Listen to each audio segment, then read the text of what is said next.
Hello guys, so today in Communeating we came to Brixton to a lovely Brazilian cafe that is called Costa's Cafe and Sandwich. And today I'm here with Almiro Andrade, who is an amazing artist, theater maker and writer. So today we decided to come here. We're gonna try pastels. How do you say this in English? It's pastries. It's pastries or I think they have, it's puffy pastry. Toffee pastry. Puffy. Puffy, yeah, because it has like a lot of cheese and all the stuff. So Almiro and myself, we asked for chicken with a special cheese that is catupiry. So we'll show you in a bit, and let us try this lovely food. So also we are having some guaraná. Can you tell me what is a guaraná? Because like probably people don't really know what it is. Well, guaraná is a fizzy drink made out of extract of a fruit called guaraná, which is those little red fruits you see. And they are quite bitter, actually, the fruit itself, but the extract is quite sweet. So they use the extract for syrups, for elixirs. Yeah. It has quite the stimulating properties like caffeine. So a lot of people use the guaraná extract as a substitute to caffeine. Okay. If they can't take it or right. something like that. Because it's very popular in Brazil. But it's absolutely popular. It's like the Coca-Cola sort of over there, right? Exactly, and children love it because it's very sweet and fizzy. Well, not just children, I love it too, so like, I can't lie, that's what I'm asking already. Yeah. It's fantastic. Yeah. So Almiro, tell me, when was the last time you had any sort of Brazilian like food or you know, pastries or stuff like that? From like today to...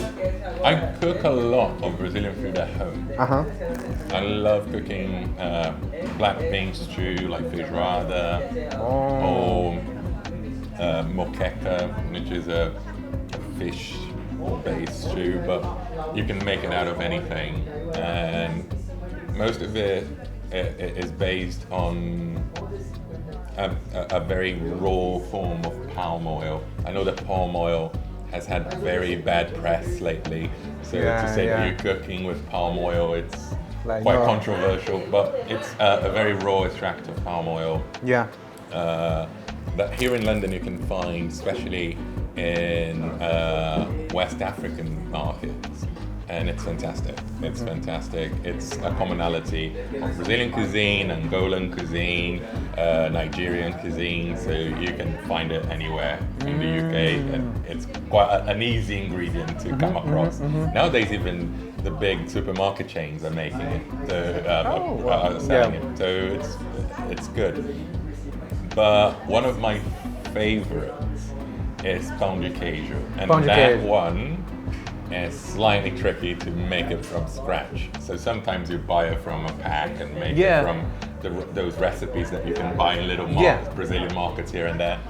But I've got a recipe to make it from scratch that I haven't tried yet, and that is my next step. If I manage to make a good pão de queijo from scratch, then I'm done. I'm done. Like I'll open my restaurant and exactly. Almiro's pão de queijo special.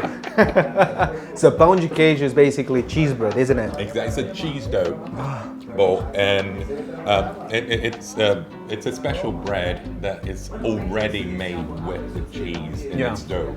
So it has a very cheesy consistency, and depending on the recipe, it can have either melted cheese inside or several kinds of cheese mixed into it.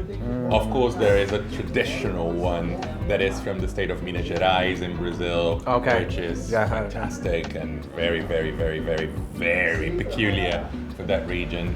And if you say to anyone from that region that you're making pão de queijo with anything else, they'll be looking at you like, then they put in their recipe, they'll say, no, it's not pão de queijo. But that is the thing. Like what I do with moqueca, because I try not to engage with meat eating throughout the week, and I like cooking for myself. I learned how to make moqueca out of non-meat ingredients. So I make egg moquecas, which is fantastic. What is a moqueca? It's a stew made of palm oil, vegetables. It's a curry-like base, and the main ingredient of the famous moquecas from Bahia, where I'm from, is fish. Oh yeah. It's really, really good. And also another in Bahia. Coconut milk. Yeah. Like It's very coconutty. Is it? No. That's I think Portuguese. Bacalhau is Portuguese. Bacalhau is Portuguese. Yeah. Okay, yeah. It's the famous cod from here. Right. But it's completely different in its way of cooking. Okay. Wow, you're a chef apart from an artist and an actor. I My wish. God, you know, this is amazing. So tell me, what do you think so far about your pastel? It's delicious. It's Yeah? delicious. They really cook really well. The catupiry is so soft. I can tell any Brazilians, come here to Costa's Cafe and you won't regret ordering frango con catupiry, Yes. because it's spot on. It's one of the best that I had here in London. Oh, that's great. That's great. Yeah, and so if you want to find out where is this place, it's actually across the police station in Brixton. It's called Costa's Cafe. So it's also called Brixton Plaza. So it's kind of like a small little mall. And you will see right away the flag of Brazil. So then you can just come in. We'll put the link there and come and try catupiry. And there's a lot of variety of things that you can have. And I'm pretty sure we're going to come back at some point as well. So yeah, so let's enjoy this a little bit more and then. Fantastic. Yeah. I lost myself getting here. It's just because I don't know how to get anywhere.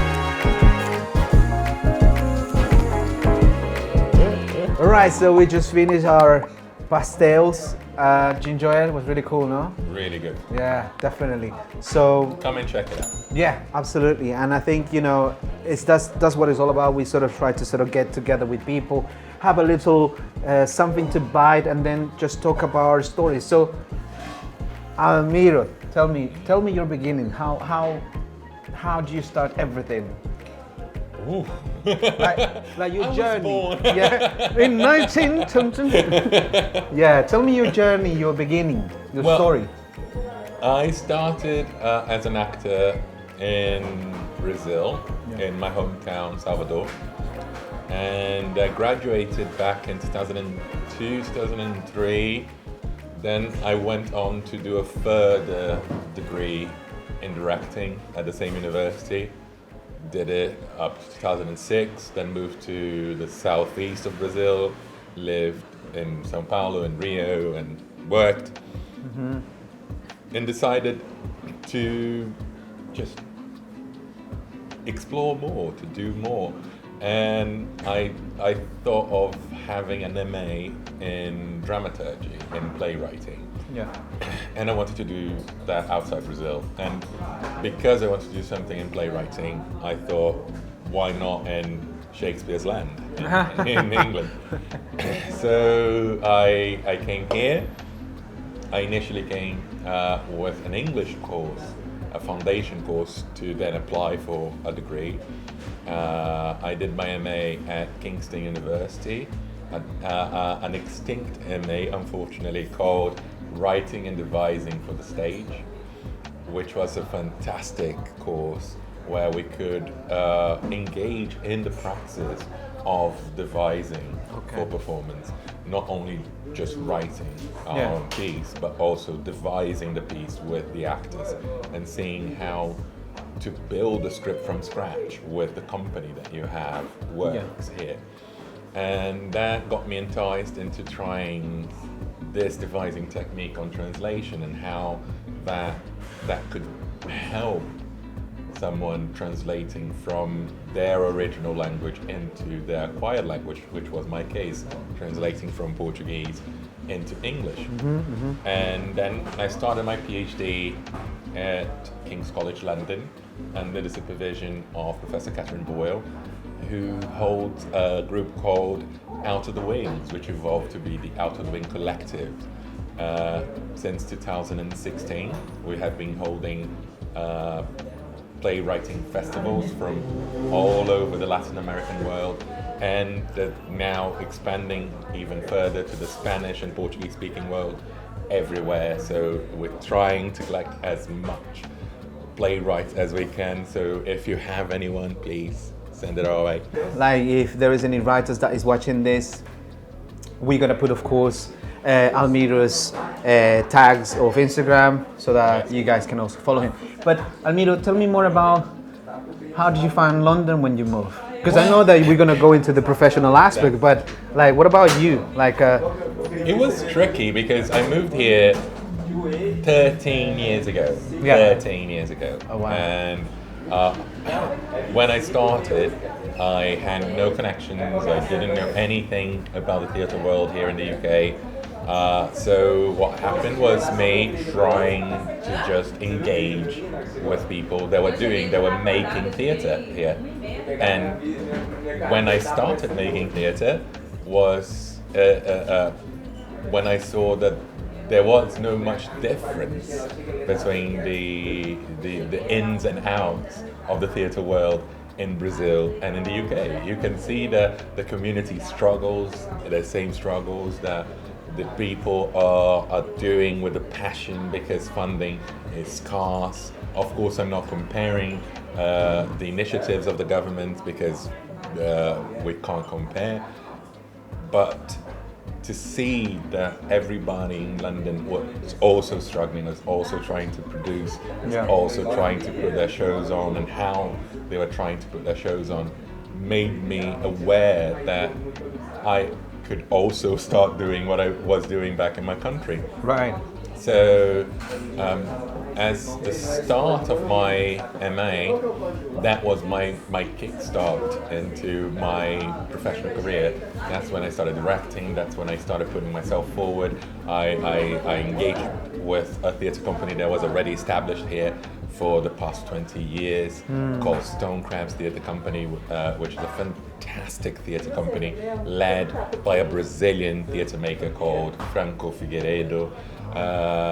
And just having this structure, this base of makers from Latin America, from Brazil, from my homeland, and seeing that they were making theatre, that they were producing work, made me so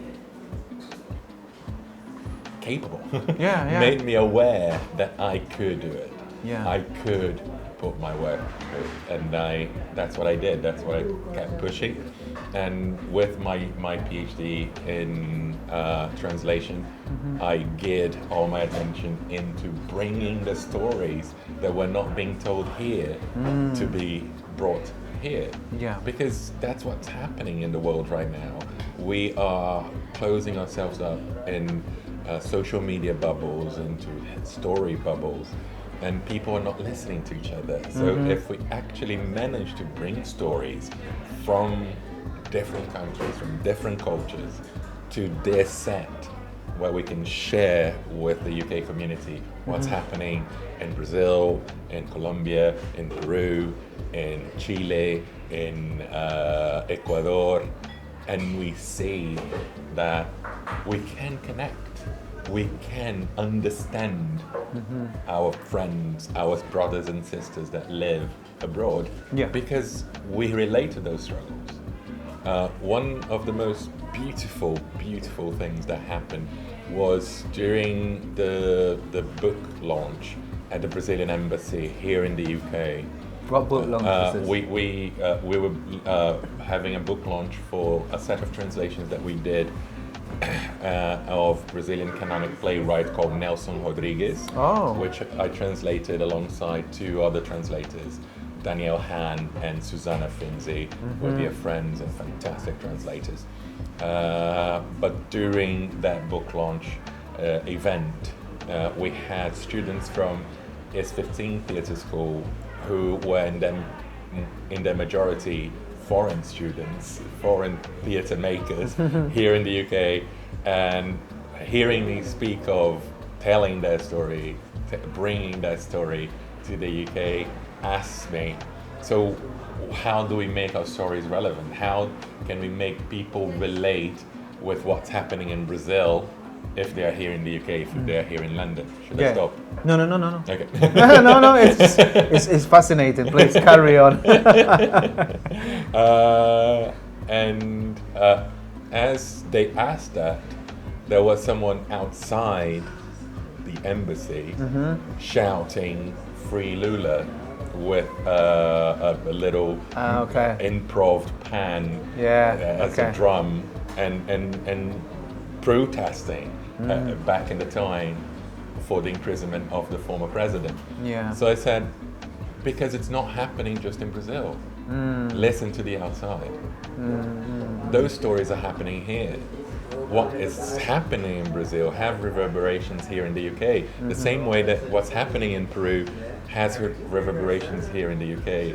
The same way that something that happens in America has reverberations here in the UK. But absolutely. Because media doesn't cover everything with the same importance, with the same under the same gaze, we need to bring those stories to life. If we know those stories, if we have those stories in us, why not tell them? You see, this is fascinating because it comes also from the aspect you're a writer.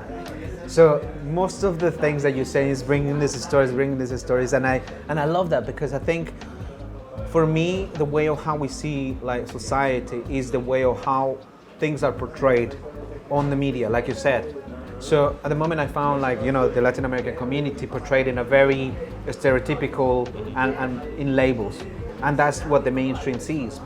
And I think now the Filmlocos, we're always trying to sort of bring in stories that define the, let's say in a way, the British Latin American people who live here, because we're not just passengers, 13 years. Exactly. I've been 15 years, so. Yeah, this year was the first year that I managed to enroll myself to vote in a local election. So there we go. After 13 years living in a place, this is the first year where my voice counts. Exactly. For anything in political decisions. So it's like, it was quite emotional for me to see that happening, to see that I can actually say something. Yeah, 100%.